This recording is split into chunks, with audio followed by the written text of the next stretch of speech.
just before you guys start, I just want to give you an update on Sid. He was unfit to participate tonight in tonight's inter-squad, but he did skate on his own this morning. There'll be no further comment. Go ahead, Rob. Hey, Mike. Thanks for this. I know you got another practice and another scrimmage yet, but it looks like camp has gone pretty well for you guys in terms of the pacing and the way the players look. What else do you need to see from your team before leaving for Toronto that you haven't yet?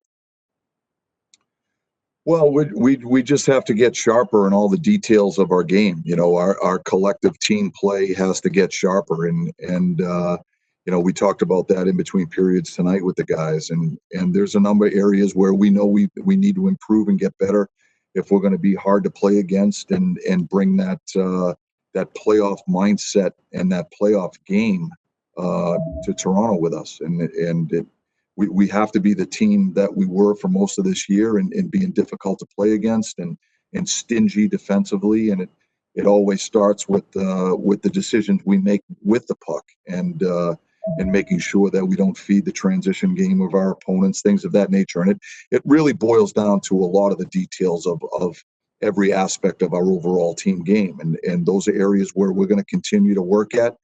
You know, we break all the film down of these inter-squads. We try to show them areas where we like, and we show them the areas where we need to continue to get better and tighten up our overall team game. We'll do that again after tonight's inter-squad, but we're just going to keep building here. Next question is from Seth. Go ahead. Hi, Mike. Adam Johnson seemed like he had a pretty good scrimmage from the naked eye. For a guy like him who's maybe a little lower down on the depth chart, what can he do in a scrimmage or in a training camp like this to maybe stand out and help his case, whether it's the immediate sense for this tournament or even long-term in terms of his future with the organization? Well, we really like Johnny's game. You know, his skating ability is so evident when he's with us. He played some good games for us when he got his NHL games, and there was opportunity through some injuries that we had this year.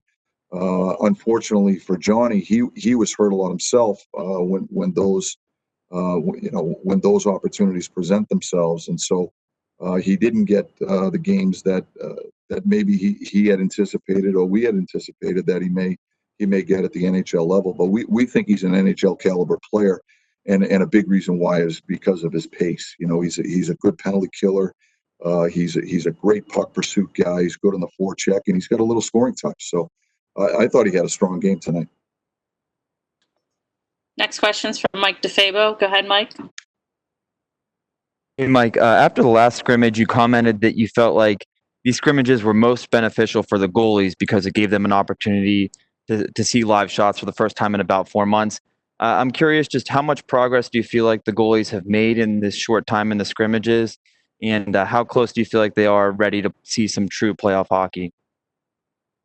Well, I think they're like all of our guys, and with every day that they get under their belts, with every skate they get under their belts, you know, they're going through that process of trying to capture their best game, and that's what we're all trying to do under unique circumstances right now. So, you know, I thought tonight both guys were good. They made some pretty good saves at both ends. You know, so that I think that they're both tracking the puck extremely well right now. You know, but certainly, just like all the rest of our guys, there are areas of their game where they can get sharper and get better. And the only way that happens is just putting them through the process and getting them the reps in the game situations. And you know, I thought that was one of the reasons why we gave both of them the full game tonight, because we thought they needed that workload in order to continue to sharpen their games. But you know, there's certainly, in my mind and in the coaching staff's opinion, both goalies are tracking the right way for sure. Next question is from Wes Crosby. Go ahead, Wes. Hey, Mike. Patrick Hornqvist and Yusuf Ricola had to miss those first two scrimmages. They're out there tonight. Just what did you see from them tonight? Well, I thought they did a really good job. You know, once again, just unique circumstances, right? It was unfortunate that they couldn't participate in the first week, but both of them, I think, pride themselves on their fitness. They're just good pros, and they take care of themselves, and they control what they can to keep themselves ready in difficult circumstances. So, we gave an opportunity to get a couple of practices under their belt before they joined the game group, and they had one pretty good practice yesterday with the game group, and so with that tonight being their first intra-squad, I think under these circumstances, I think both guys did a pretty good job. Next question's from Rob Rossi. Go ahead, Rob. Conor Sheary looks a lot like he has in his camp. He's looked a lot like the player that was doing a lot of the good things for you guys before he went to Buffalo. Specifically tonight, he seemed pretty strong, as he has throughout camp, sort of down low with the puck. Is that an element that you think he's improved at since he was here the first time? I always think Conor's been a real good player in that area of the rink, but I do think Conor's a better player right now than he was when he first came up. He's got more experience. He's had more opportunity to figure out this league and how to be successful. He's played on a different team now in different circumstances. All of those experiences, I think, help a player.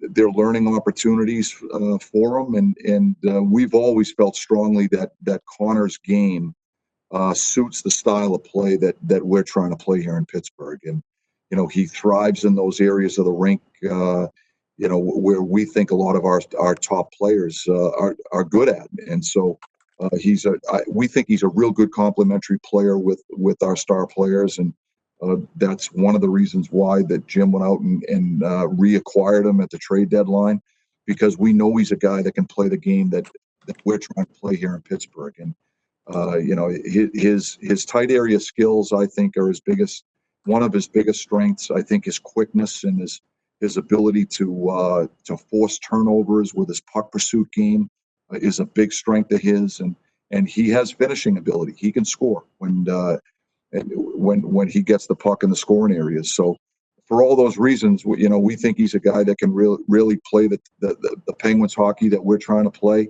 And I think he's just picking up where he left off when we had him in the past. So we're excited about Conor's game. We think he's a real good player, and I know he likes to play the type of game that we're trying to play here in Pittsburgh. We have a few more. Next question's from Seth Rohrabaugh. Hi, Mike. I know there's something of a relaxed dress code for this tournament.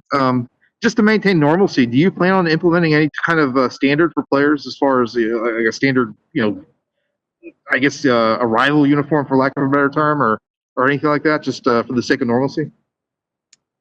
Well, I'm under the understanding that the dress codes are collectively bargained, so I'm not sure that's something that I can influence. But I have had discussions with our leadership group, and these guys are great pros. They understand it, and we trust our leadership group that they're going to implement team rules that we'll all live by, that I think are professional and that make sense. So these guys are good pros. They understand it, and they also I think they not only represent themselves extremely well, they represent the Penguins extremely well, and they represent the league extremely well. So I'm not concerned about it. I know our leadership will take care of that.